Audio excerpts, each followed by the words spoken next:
And you can play anything you want, but just knowing what to do is key. And we are getting ready for round 3 of Grand Prix Indianapolis 2012.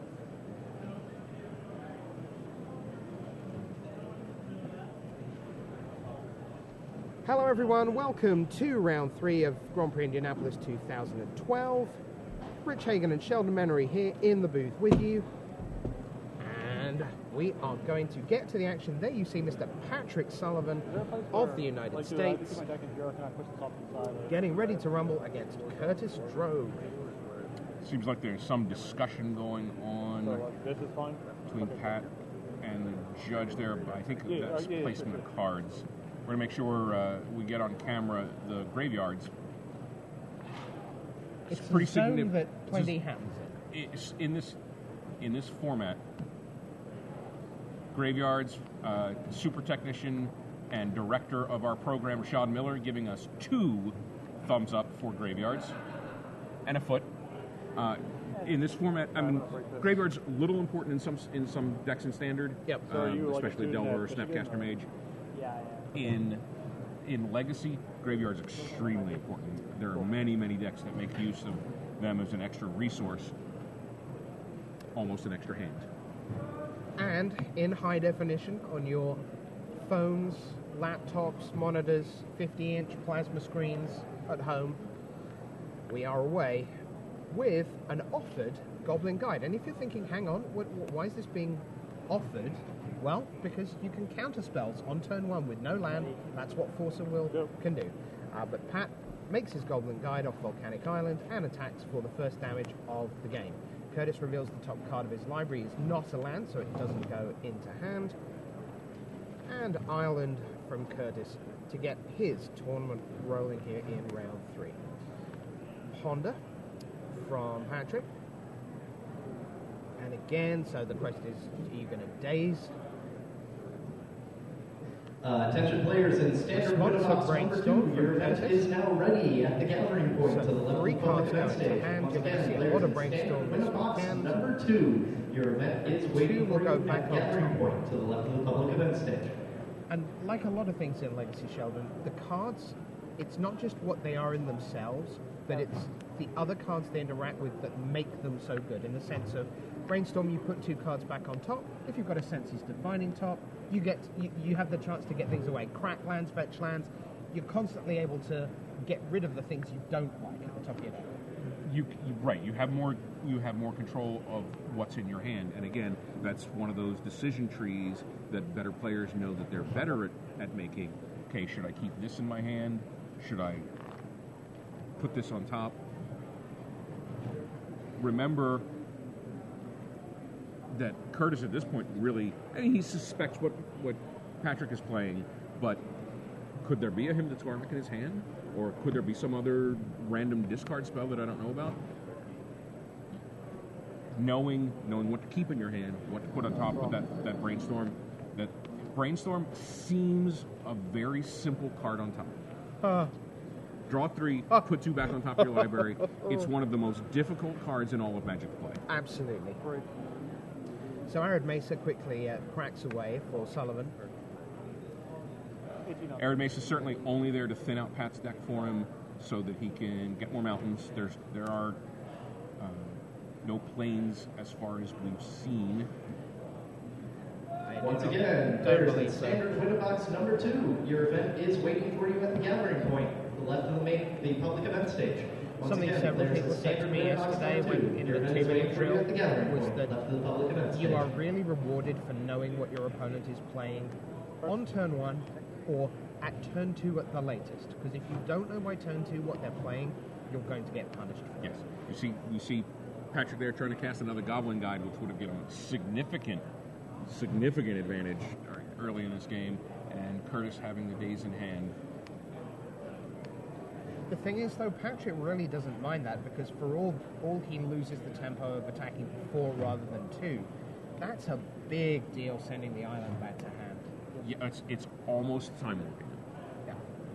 And, of course, one point we'll make with the Brainstorm here, Curtis knows that Patrick is attacking with that Goblin Guide, so you better believe that was land that he put on top of his deck. Sure. And there is the first Delver of Secrets of the weekend from Curtis. Which I imagine will have a very short life expectancy. Is waiting for you at the So Searing Blaze, as predicted. yep, and it's landfall Searing Blaze. Number So 2. that's Your 3 event is and waiting 3. for you. So Curtis will fall to 13, then down to 11. See, So we see him to Turek on top. and I like what Pat's doing here when he attacks with the Goblin Guide. He's reminding. Yes. It's a very sporting Straight to the play of pointing the Goblin Guide at the top of the library. Hey, remember. Right.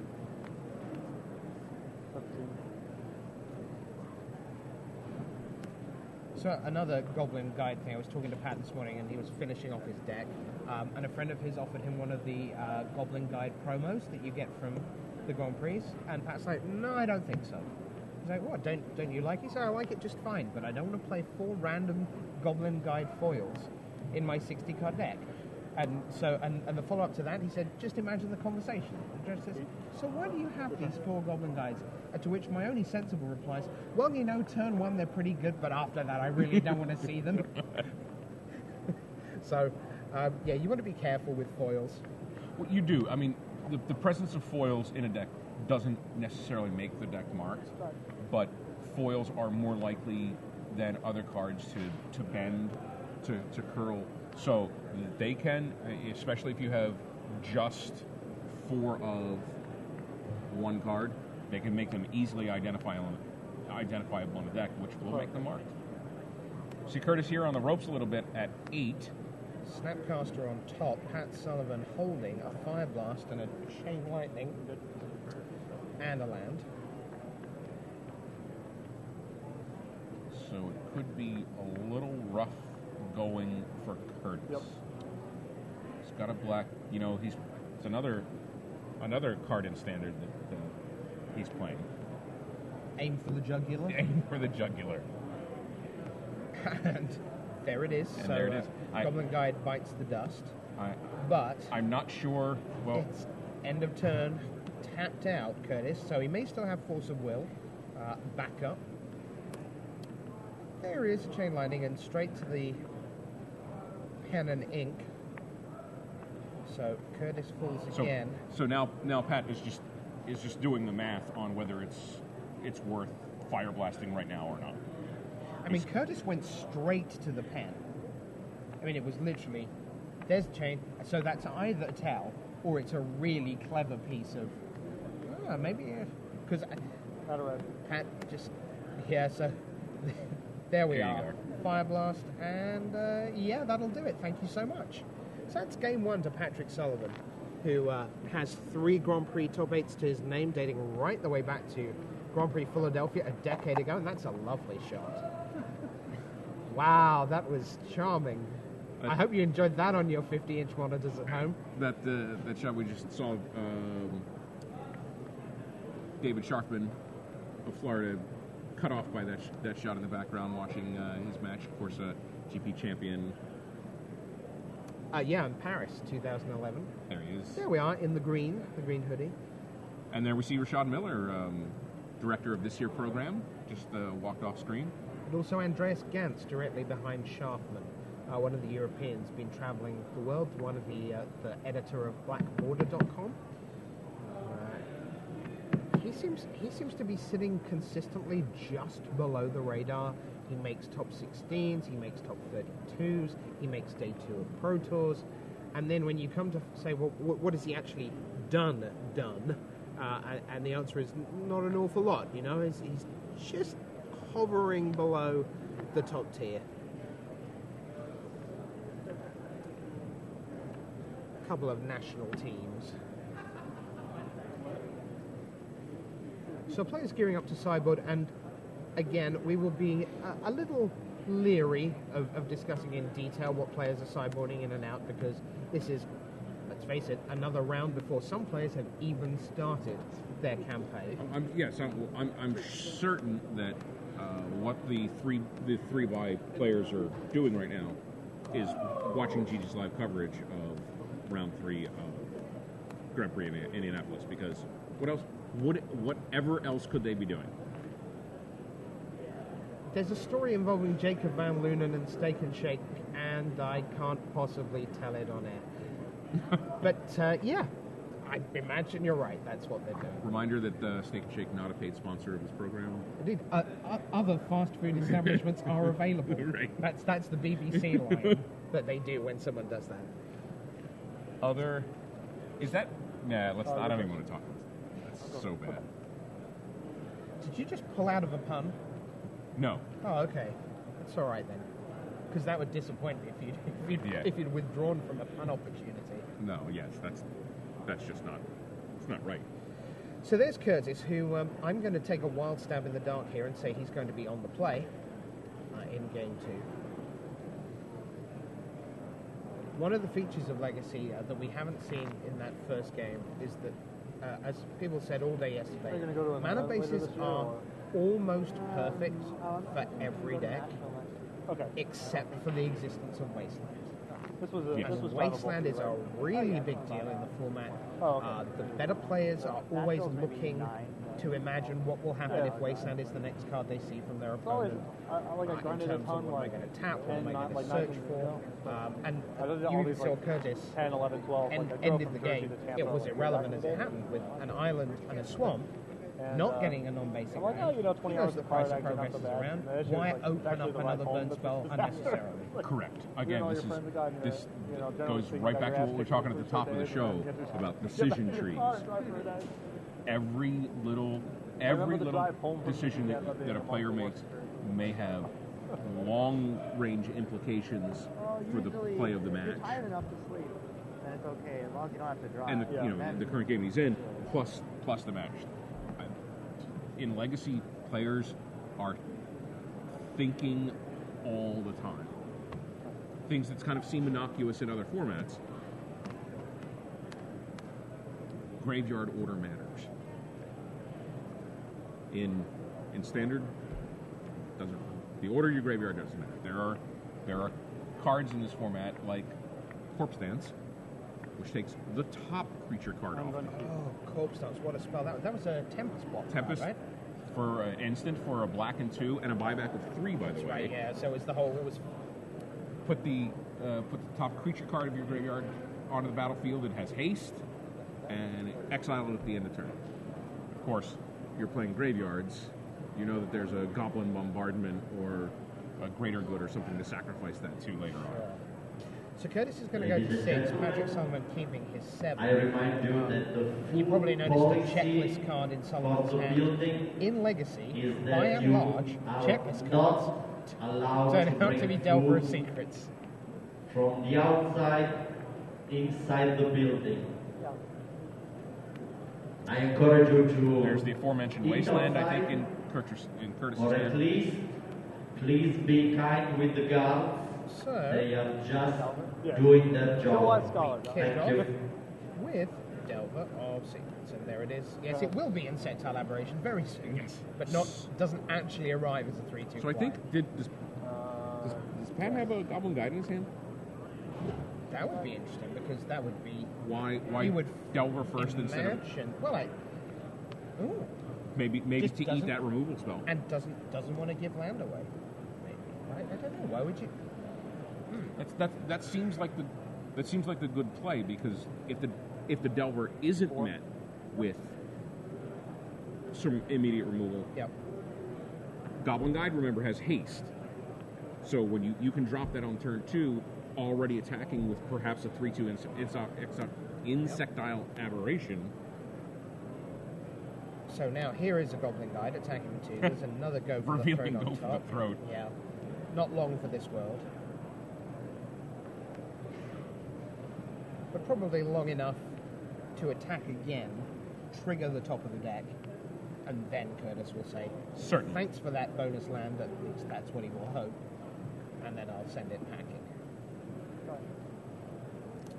Yeah, so Curtis passes with his... But no third Throat land. over. No third land for Curtis. No. Obviously, he went to 6. He's short 1.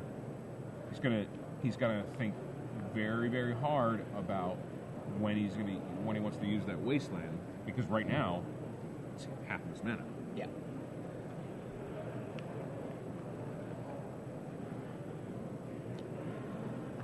So Pat has a Brainstorm in hand. Looks like he has another Goblin Guide. A couple more red spells. So he's going to open up with a Brainstorm.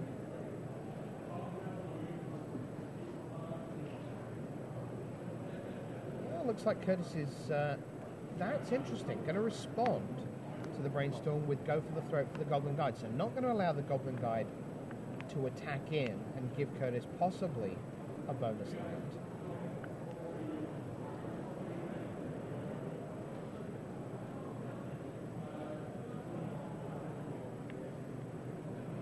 It's interesting because Pat has no counter magic main. Has nothing. I'm surprised. If you're going to kill the Goblin Guide, why do you not let it attack? Yeah, that surprises me a little. Curtis may not be familiar enough with the... I mean, he knows that Patrick is playing blue. So therefore you imagine that wouldn't it be dumb if I let him draw into Force of Will off his Brainstorm, and then when I go for the Throat, he time warps me again, essentially, by going well Correct. tapped. If you have taken advantage of the sleep-in special, just a few minutes ago, you you said have not yet signed your you need to know these decks. And if you want to play at the highest level, you need to be familiar with the format. And there's that. Here comes another Goblin Guide, which does resolve. There is a land on the top. There's a fundamental tension between the players who know Legacy because they've played a ton of Legacy, and the players who think they can get away with not knowing Legacy because they're playing good decks and are fundamentally good Magic players. And we're going to see that tension all weekend long. You see a lot of Legacy events won by Legacy players, not necessarily, quote, the pros. Playing Magic at the highest level is about making very difficult decisions in complex situations in a timely fashion. The person that has more familiarity with those situations, with the complexities of those situations, has a huge advantage. Even over someone whose natural Magic skills may be better. You see a Rift Bolt there at the top of your screen on the right from Pat Sullivan, suspended. So suspend another mechanic you're going to see a little of in Legacy, not a ton. So for those of you who weren't playing during the Time Spiral block era, suspend, you see the one counter on the dice. That's going to tick down. It's like an investment for the following turn. Suspend is like, I think in 2014 there'll be a shortage of burn spells. Right. And Rift Bolt will deal 3 damage when it ticks down. It can be countered at that point. Correct. So there the counter goes away, Rift Bolt straight to the face. Drop. And that happens during upkeep. So now you see Patrick drawing his 4th card. Looks like it was a Chain Lightning.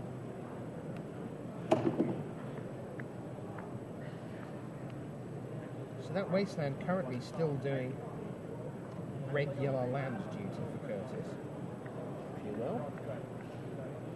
And Curtis, 4 cards in his hand, I think. He's facing down a fair amount of damage. While he's 13, well, there's 3 more right there. 13 isn't half your life, but it's still a very dangerous point to be against this burn deck. So another Rift Bolt suspends.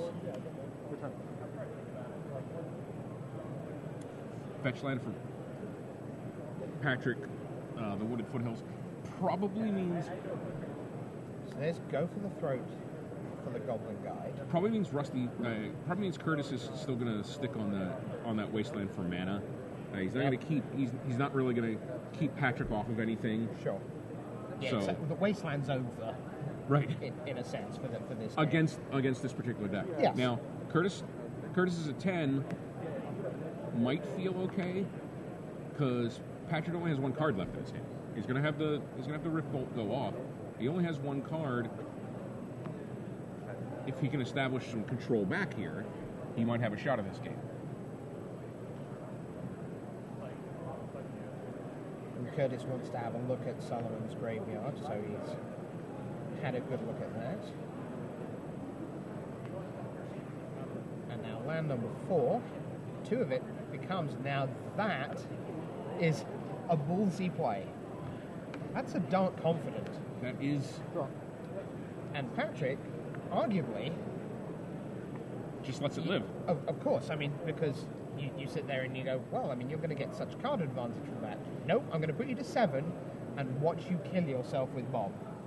Now, that being said, if Curtis has, we can't quite see his hand, if he's got some top of the library control, if he's got some brainstorms and whatnot, he can... Bob will not be killing. Bob won't be as dangerous. Yes. At a certain point, I don't see any life gain anywhere. No, that is something in Legacy that by and large does not do a ton. Although we have heard of someone playing Hive Mind and Beacon of Immortality. Oh, really? Yeah. Okay. I'm not sure how they kill you, but... Boredom. There's another lightning bolt. Going right to the face again. So I take that, says Curtis. So he will be down to 4. 1 card left in Sullivan's hand. I gotta tell you, Curtis is... And here we go. Dark Confident reveals. Spell stare. Yeah, so he's down to 3. Draws for the turn. I have to admire Curtis for his steeliness here. I guess, though, I mean, you're at 10. You have to fight your way back into it. 2 cards a turn is what's going to do that. Worst case, you can basically reach out and kill your own Bob. Right. At some point, there may be a way for him to do that. And what else you're going to do? Right. You've got Dark Confident in the deck. It's there for a reason.